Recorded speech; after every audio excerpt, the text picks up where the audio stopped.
We saw from Home Organic, that awesome concrete planter.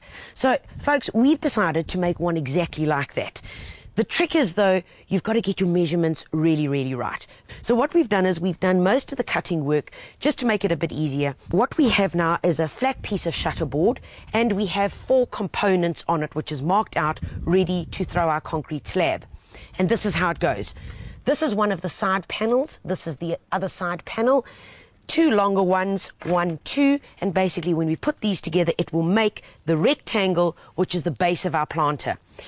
The sizes that we've gone for, 500 high, 800 wide, exactly the same on this side because we need the same, 500 by 800. The 2 longer ones, all we've done is increased the length. So this is 1.1, so 1 meter 100, and exactly the same here. All we got to do now is drill them into place.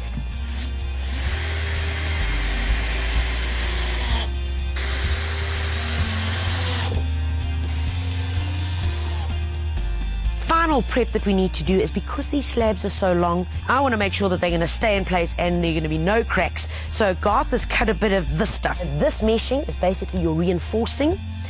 The way that you work is you put your first layer of concrete, put it down, and then your second layer, so it stays niched and knitted. All in between just gives you extra strength.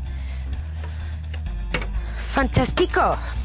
Now that we've prepped the rectangle, which is the base, the last thing we need to prep is the top, so that when we mix our concrete, we can throw the whole lot in and have the same consistency. So we've already cut our pieces of pine.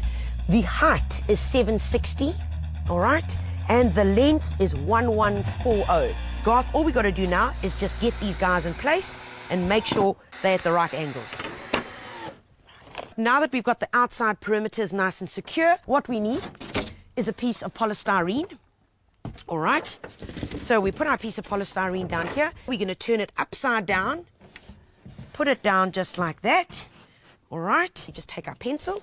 You got it there for me, Garth. Right, all the way around. So take it off. Let's have a look here.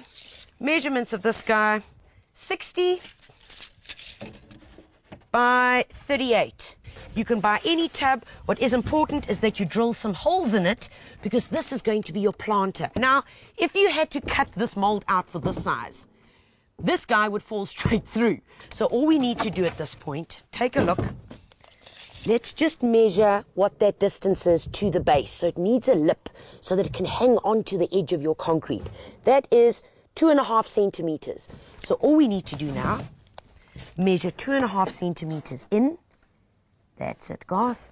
All the way around, 2.5. That's the one, and of course 1 more at the top. And then we create a new line, and that is going to be our cutting line, which is going to form the mold inside our boxing. Lovely.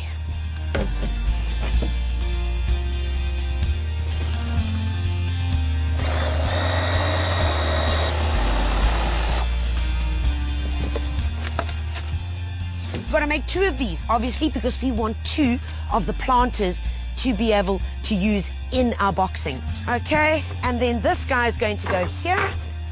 This guy is going to go here. We spoke about the meshing, so this is the other example. And then we've got to get some binding wire, is that right? And we're just going to bind it together. I imagine just underneath it and cross it over, Garth. That's all it is, Tanya. So we're good to go. This is all set. All we need to do now, Garth, is go and get our mixture ready. That's correct, yeah. Let's go and sort this out. Folks, for this mixture, we're using 2 parts of river sand to 1 part of stone and 1 part of cement. Remember, this is quite a big project, so you're probably going to go through a pocket of cement for this exercise. Right, Garth? Okay, so 2 volumes, which means, in our case, it's 1 bucket load, which means that the stone is going to be half a bucket. In it goes. Great. And because this is quite we need it to be quite strong, we're going with the bigger stone, which is the 19mm stone, and then 1 part of cement, which in our case is going to be half a bucket. Excellent stuff. Right, let's get this guy mixed, Garth. Let's pop in some water.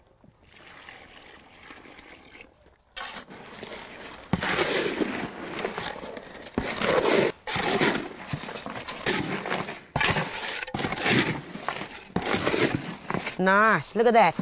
Nice mixture that basically can still flow. Not too wet. You can't see the water. It's mixed together well. That's the consistency we want. We now have this in place. We've got our concrete mixture and we are ready to throw it. Remembering, putting these guys in place is dead important. As you're putting your first bit of mixture down, just hold it in place and then take it and just pop it down and do that all the way around it so you can just get it sturdy.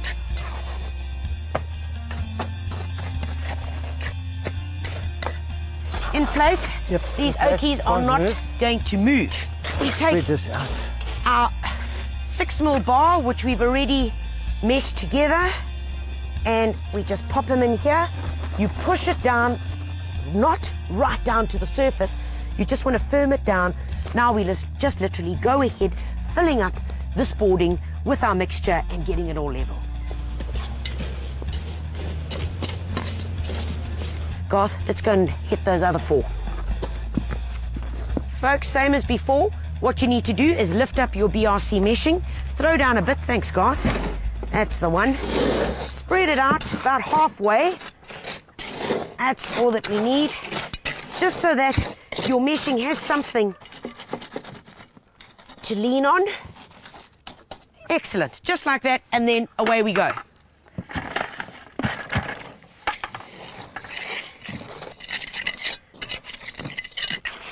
Right, folks, we're nearly finishing off here. This is the last little corner that I've got to do. While I'm finishing off here, Garth is just busy floating it with a plastic trowel, getting it nice and smooth, and that's our final touch. Once we've finished here, all we do is leave it to dry for a maximum of 5 days. When the concrete changes colour, that's when you know, and it even starts pulling away from the sides, then you know it's dry and good to go. These are the slabs that we made 5 days earlier, and what we've done is we've left them here. They're dry enough. You can see that it's changed colour, and all we're going to do now is start removing the outside edging, which has made our actual boxing. That's it. Cool. So let's get the rest of these guys off, Garth, and we're going to do exactly the same on the other 4 pieces, which are, remember, the sides. It's the 2 sides, the 2 longer edges and the 2 smaller edges. We're just going to remove all the boxing, and then we're going to show you how to put it all together. Right, folks, so all our 4 pieces are now standing upright. Please note that the sides fit onto it like that. Next up, Garth's got a drill ready, and we're going to drill some holes through here right into the section, which we're then going to take a bolt. We cut off the top of it so that we can then use this to embed into here to make sure that we can join them together.